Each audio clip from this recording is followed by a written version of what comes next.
ختیز دهلیز سره یو کړي مولا سنا او ذهننا د وطن په جوړولو کاروان د وطن د کابل ننګرهار لویه لاره لویې لارې او سړکونه د بشري ټولنو او هیوادونو ترمنځ د پیوستونو او اړیکو هغه وسیله ده چې نه یوازې د سوداګرۍ لپاره مؤثریت څرګند دی بلکې د لرغونو زمانو راهیسې د تمدنونو کلتورونو بیلابیلو تهذیبونو د پیژندلو او وړلو راوړلو په چارو کې ټاکونکی او ګټور رول هم لوبولی دی په لرغونې نړۍ کې د هیوادونو ترمنځ د اړیکو جوړېدل او د هغو اړیکو پایښت په زیاته پیمانه د سوداګرۍ او تجارتي لارو پرانستلو او ودې ورکولو چارو تر اغیز لاندې پاتې شوي دي په ځانګړي ډول هغه وخت چې د سوداګرۍ لپاره بحري لارې نه کارول کېدې او یا د ځمکنیو لارو په انډول ډاډمنې نه وي هغه وخت د هیوادونو ترمنځ وچو ځمکنیو لارو زیات ارزښت درلود د همدې ارزښت پر بنسټ یو شمېر لارو او پر دې لارو پرتو هیوادونو نړیوال شهرت ترلاسه کړ چې له دې یوه یې هم د ورېښمو تاریخي لاره ده د ورېښمو لاره چې تاریخي مخینه یې له میلاد څخه څو پیړۍ اوړي له هند او چین څخه پیل او بیا د لرغوني افغانستان د مهمو ستراتیژیکو او سیاسي مرکزونو څخه تیریدله او تر روم پورې رسیدله په دې لاره یوازې سوداګري نه بلکې د دریو لویو وچو هیوادونو شاهانو د هنر او ادب څښتنانو سفر کاوه هر هغه هیواد چې د ورېښمو لار به پرې تیره شوې وه مکلف و چې مسافرو لپاره ډاډمن امنیت رامنځته او ښکلي کاروانسرایونه جوړ کړي دې لارې په خپله ټوله 8000 کیلومتره فاصله کې 970 کاروان سرایونه درلودل هغه لارې وي چې هغه په افغانستان کې پخوا د ډیرو بنیادي او په حساب کلاسیک ډول باندې به کوم انتقالات کېده نو هغې ته به د ورېښمو لار ویل کېدې مثلا په شمال کې به د چین او د افغانستان یا د نورو لارو په منځ کې به چې څومره تجارتي اموال انتقالېدل دې ته د ورېښمو لارو نوم کارول کېدو ولې اوس چې زمونږ د جلال آباد او د کابل ترمنځ یا د ننګرهار او د کابل ترمنځ چې کوم نوی سړک د اسلامي امارت په نوي راتګ سره د دوی دغه پروژه غواړي چې مخ ته ویسي نو دغه لاره د دې ارزښت د هیوادونو دپاره په اقتصادي لحاظ باندې ډیر زیات دی یو خو دا دی چې د هیوادونو په منځ کې به هغه رقابت چې هیوادونه غواړي چې د اقتصادي سیالۍ رامنځته کړي کولی شي د دې لارې نه دوی خپل ترانزیټ ته وده ورکړي او همدا ډول هیوادونه خپلو صادراتو ته توجه وکړي چې خپل صادراتي اموال نورو هیوادونو ته انتقال کړي او بل د امپورټ یا د تولید د وارداتو په برخه کې دوی کوشش کوي چې هغه اموال چې پخوا د سختو په سختۍ باندې را انتقالېده یا د فضا د لارې مصارف پرې ډېر راتله نو هغه هیوادونه چې په دې لاین کې پراته دي د ترانزیت په حساب باندې په دوی باندې به په وارداتو په برخه کې به ډېر کم مصرف راشي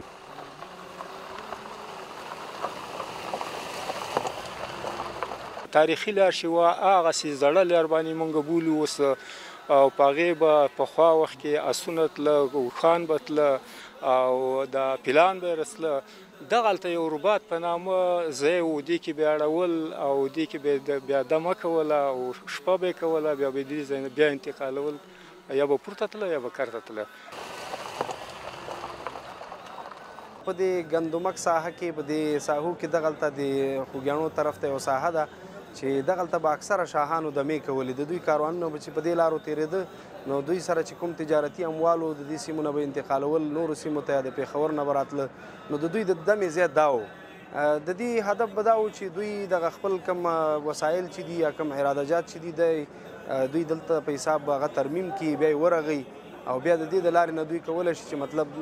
هغه سیمې چې دوی هدف دی او ټارګټ دی هغې ته انتقال وکړي څرګنده ده چې لویې لارې هیوادونو ته ځانګړی ارزښت لري ځکه چې دا د ټولنې اقتصادي، ټولنیز او ستراتیژیک پرمختګ لپاره بنسټیز رول لوبوي. نو ویلی شو چې د کابل ننګرهار دویم لاین سړک هم د افغانستان لپاره په لومړي سړک د ترافیکي پیښو د کچې ټیټېدو او په تاریخي لحاظ هم ډیر مهم دی چې لومړني کارونه یې له ننګرهار څخه پیل شوي دي. سرک لاین دوم کابل جلال آباد یکی از مسیرهای مهم و حیاتی است. از دو لحاظ بر افغانستان حائز اهمیت است. یک از لحاظ از که مسیر فعلی لاین کابل جلال آباد یکی از مسیرهای صعب العبور، یکی از مسیرهای پرمزدحم است. به خاطر آوردن سهولت به هموطنان عزیز ما، به خاطر وصل مناطقی که در این مسیر واقع شده، وزارت فواید عامه امارت اسلامی افغانستان کار اعمار ساختمانی پروژه را بخش نخست از ولایت ننگرهار آغاز کرده که انشاءالله بخش‌های مطابقش هم شامل پلان است. از لحاظ دوم، سرک لاین دوم کابل جلال آباد یکی از مسیرهای مهم تاریخی است که از طریق افغانستان کشورهای آسیای میانه با کشورهای جنوب آسیا از این مسیر وصل میشه. بر افغانستان فوق العاده حائز اهمیت است. امارت اسلامی افغانستان، وزارت فواید عامه تصمیم گرفته که مسیر تاریخی را دوباره احیای مجدد بکنه و فعلا کار اعمار ساختمانش از طرف ولایت ننګرهار آغاز شده است. دغه اوږده لاره د کابل د بګرامۍ ولسوالۍ له بوتخاک څلورلارې څخه پیل له خاک جبار څخه تیریږي تیزین او جګدلک ته رسي چې بیا د ننګرهار ولایت د حصارک او شیرزاد ولسوالۍ څخه خوږیاڼو او سرخرود ولسوالیو ته غځیږي او د ننګرهار له دوه سړکي چوک سره نښلول کیږي. د کابل جلال آباد دویم سړک د کابل د بګرامۍ ولسوالۍ د بوتخاک چراهي نه شروع ده تر زو خاک جبار باندې، خاک جبار نه زو تیزین ته، په تیزین باندې اوړي جګدلک ته او جګدلک نه بیا ځي حصارک ولسوالۍ ته، حصارک باندې بیا تیریږي شیرزاد ولسوالۍ، شیرزاد ولسوالۍ نه تیریږي خوږیاڼیو ته، خوږیاڼیو نه وروسته موږ حتی تر دغه پورې سرخرود پورې، سرخرود نه تیریږي د ننګرهار د دوسرکي تر چوکه پورې.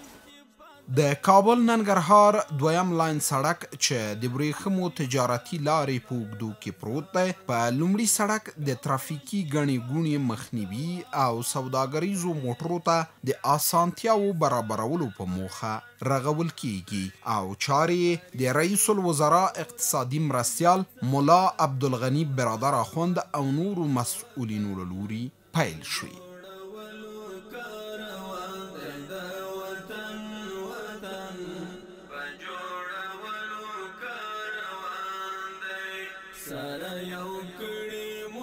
د کابل جلال آباد دوهم لاین سړک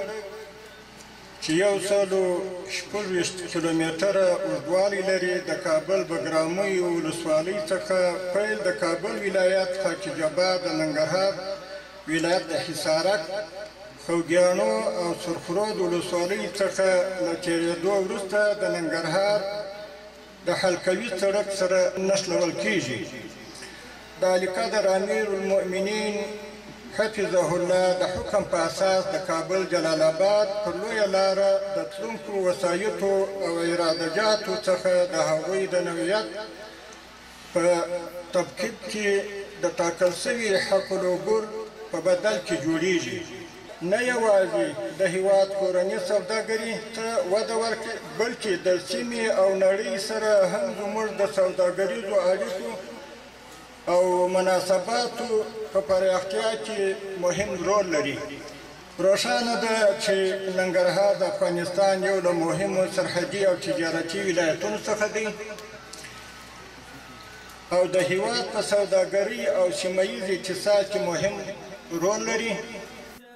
لویې لارې د سوداګرۍ لپاره ترانسپورټي اسانتیاوې برابروي څو د محصولاتو او خدماتو چټک او ارزانه انتقال ترسره شي چې دا د سیمو ترمنځ سوداګرۍ او اقتصاد ته وده ورکوي او په کم لګښت سره ډیره ګټه ترلاسه کیږي. دا ځکه ډیر زیات مهم دي چې که چېرته په واقعیت کې دغه لاره موږ چې د کابل او جلال آباد د لارې بحث کوو دا لاره په واقعیت کې جوړه شي نو هغه لارې به د یوازیني د ځمکني ترانسپورټ ته اوزګاره شي او ترانزیت ته به دا لاره اوزګاره شي. بناء د اموالو په وخت رسېدنه او په لږ وخت کې ډیر اموال انتقال دا به ډیره غټ مثبته ګټه وسي او بل په کم مصرف سره به چې دی ډیره ګټه هیوادونو ته او سیمو ته چې دی انتقالیږي.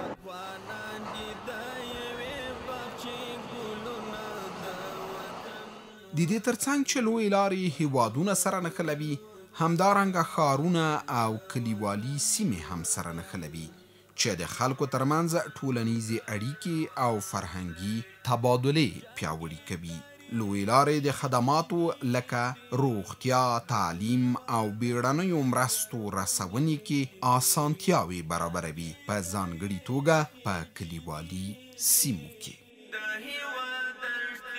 دا نړیوال تجارتي لاره ده که دې باندې دا نړیوال تجارت هغه پرې شروع شي نو د موږ خلک به په دې لارې پمپونه جوړ کړي، هوټلونه به جوړ کړي، دوکانونه به جوړ کړي نو د خلکو دپاره ډېر سهولت به برابر شي. ولس ته خو ټوله ګټه ولس ته ده،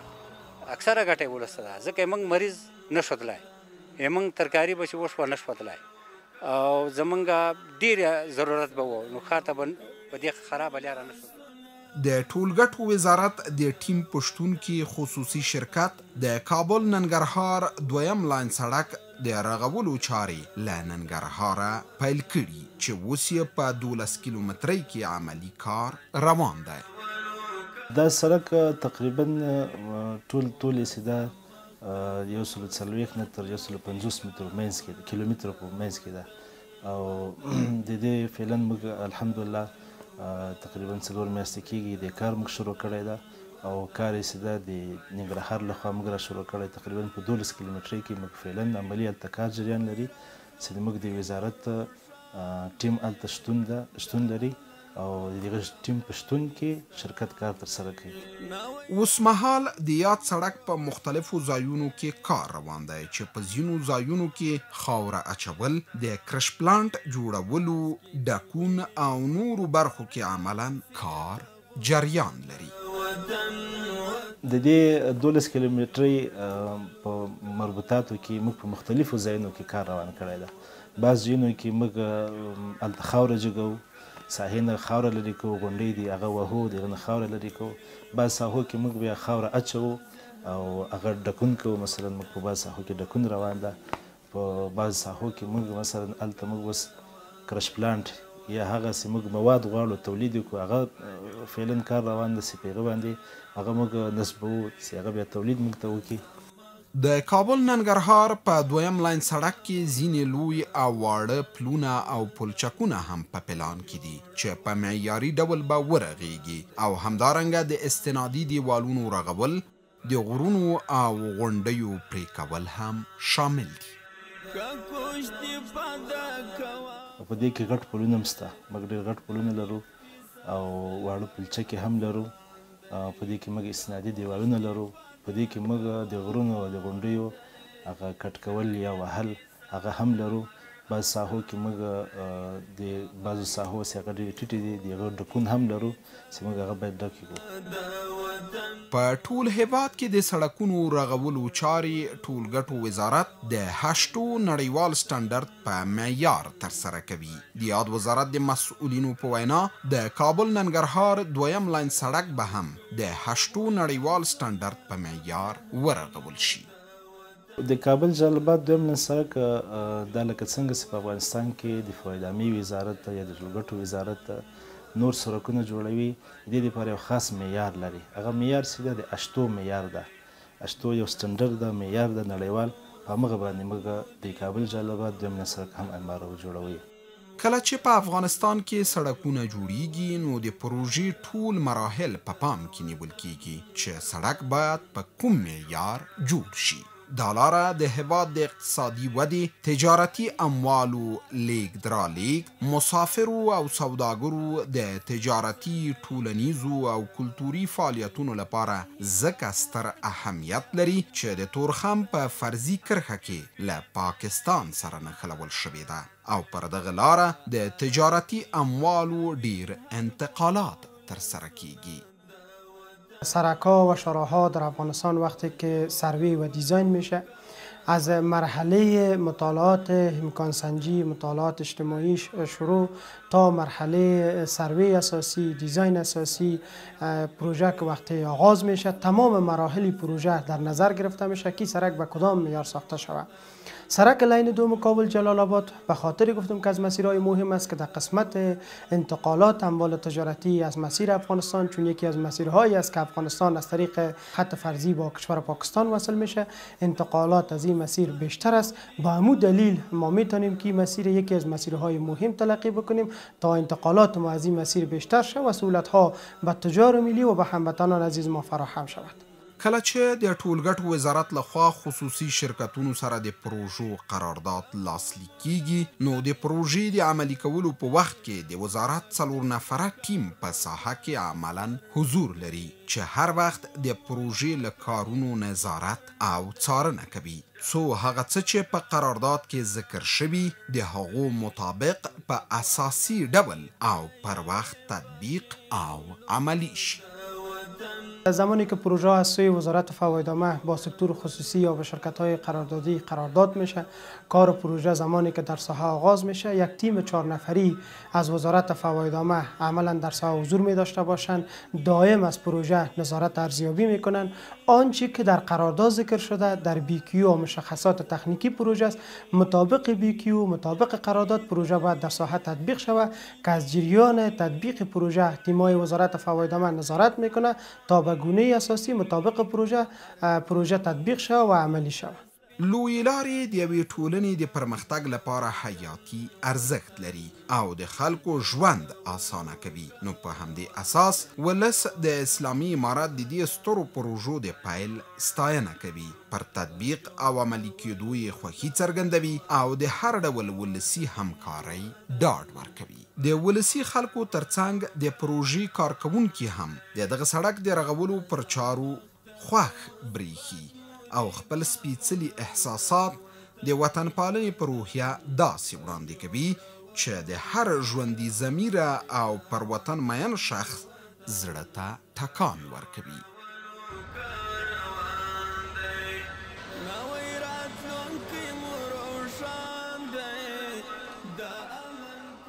د دغه پروژې په تطبیق سره دغه ولس ته دا درک شوی ده چې دا د دوی دپاره ډېر یو ارزښتناکه پروژه ده او تر اوسه پورې چې له کومې ورځې موږ شروع کړې ده، نو دغه د ولس کوم خلک چې دي، مشران، کشران، ځوانان له موږ سره په هر اړخیز ډول باندې همکار دي او په هر عرصه کې له موږ سره همکاري کړې ده. نو لکه څنګه چې دا معلومه ده، اوس اسلامي امارت چې په افغانستان کې حاکم شوی ده، هغه چې کوم پروژې یا کومې رغنیزې چارې د دوی تر لاس لاندې دي، دوی خپل هم په ښه مسلکي ډول باندې نظارت کوي او زموږ د شرکتو کوم انجینر صاحبان، تخنیکي ټیمونه چې دي، دا هم ښه په پوره مېړانه او تعهد باندې دې ته متحد دي چې دا یو حیاتي پروژه ده او په ښه ډول او په ښه کیفیت سره او په تضمیني شکل باندې دا پروژه په مخ ولاړه شي او کار یې بشپړ کړي.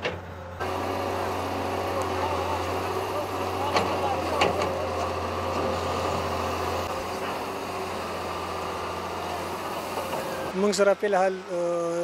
تقریبا 15 ماشینګري شروع ده، خو د وخت په کتو سره دا نور هم زیاتوو، څومره موږ ته ضرورت راځي او ماشینګري موږ زیاتوو.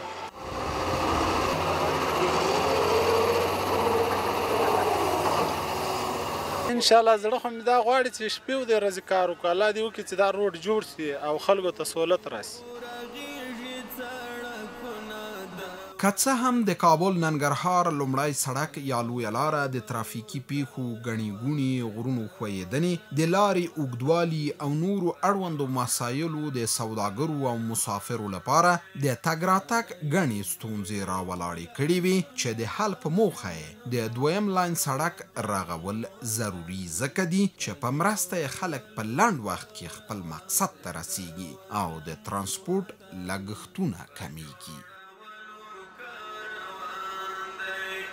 منظم مختزو مثبت مودي ګامونه د وطن په جوړولو کار موږ د لوی لارې افغان تجارت ګاډي زور او زور د تجارتي مالونه وړو موږ ته د دې لارې داسې مشکلات دي چې دې کې چړایانې ډېرې دي او مطلب ټاکار هم پکې ډېرې راځي د وړوکو موټرو مشکلات هم دي لار وړه ده او رش پې زیات دی.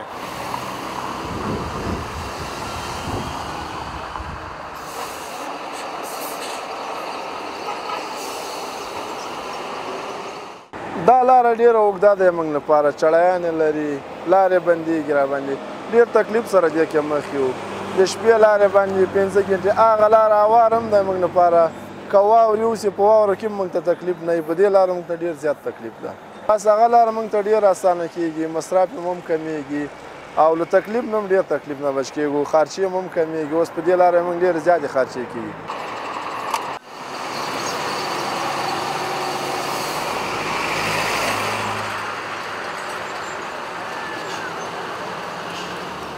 نوع خطاب دای خطاب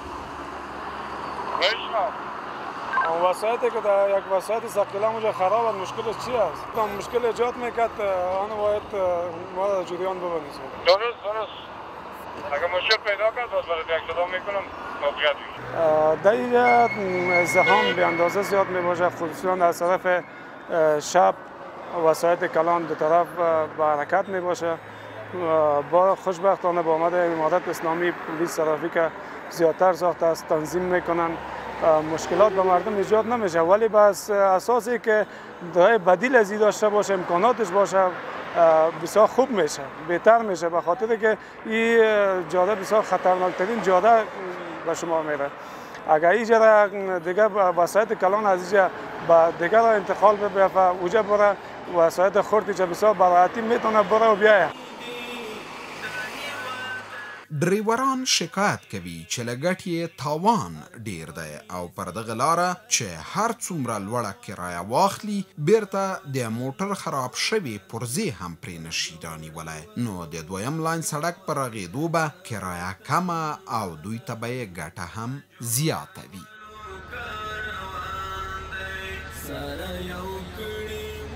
لارې خو دغسې حالات و نو تر دې اوسه پورې چې دغه کوم دوړې او ګردونه او دغه کندې او کفرې تاسې ګورئ دغه حالاتو اوس الحمدلله د دغې ته یو امید د دې خلکو پیدا شوی دی چې انشاءالله په آینده کې به دا سړک جوړ شي او دا سړک یوازې د حصارک او شیرزادو د ولسونو دپاره نه بلکې دا د ټول افغانستان یو سړک دی.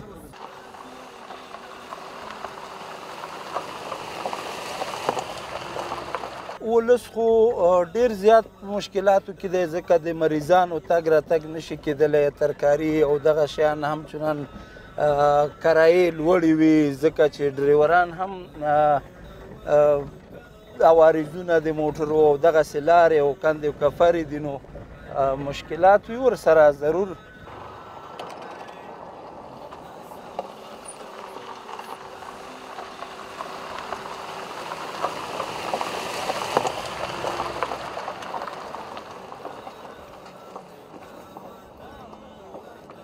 موږ چې څونه پیسې ګټو په دې ګاډي دي دا ټولې پیسې ته په ګاډي لګوو په دغه سړک چې شروع شوی په د کابل دویم سړک موږ په دې ډېر خوشحاله یو چې دا خدای زر تر زره ورسوي په خیره. موږ له ډېره اسانتیا په دې دی چې موږ د ګاډي عوارضونه به نه وي مریضو به ډېر په سهولت رسیږي کاري کم وي موږ له ډېر بچت کیږي په دغه شي کې. هیره دې نه وي چې د کابل ننګرهار د دویم لاین سړک د رغولو لګښت په اوسني سړک د ټول پلازا له عوایدو ورکول کیږي.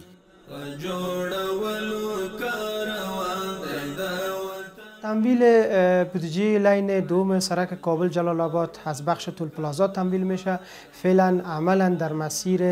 لاین کابل جلال آباد یا لاین فیلی که عملا هموطنان ما استفاده میکنن از سوی وزارت فواید عامه طول پلازا فعال شده. عوایدی که از طول پلازا به دست میاد در یک اکانت مشخص در وزارت مالیه جمع‌آوری میشه و صرف در بخش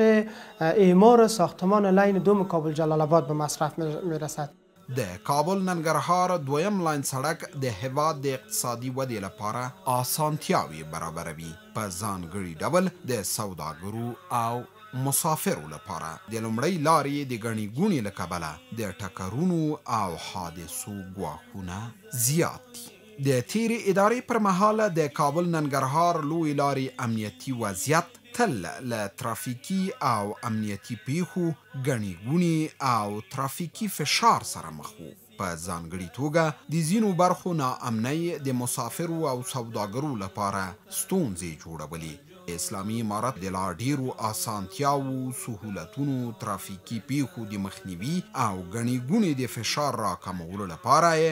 د دویم لاین سړک پروژه هم پلې کړه، ترڅو خلک له خطر پرته په آرامه فضا او لنډ وخت کې ختیځ جلال آباد ښار ته ورسیږي.